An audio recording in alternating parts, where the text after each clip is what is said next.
Welcome to TJ9 news. ప్రజలందరూ కూడా ఒక్కసారి ఆలోచించి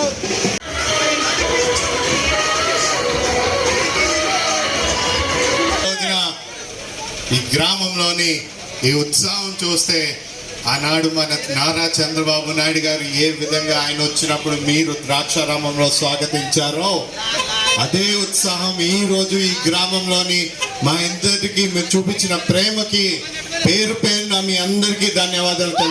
మరి గెలుస్తుందని సుమారు 140-150 సీట్లతో మనం ఆంధ్ర రాష్ట్రాన్ని కైవసం చేసుకుంటామని చెప్పేసి ఖచ్చితంగా చెప్పగలం. అదేవిధంగా హరీష్ మాధురి గారికి నాకు రెండు ఓట్లు కూడా సైకిల్పై ముద్రించి ఒక అఖండ విజయాన్ని చేకూర్చాలని అందరినీ కోరుతా ఉన్నాం. Thank you.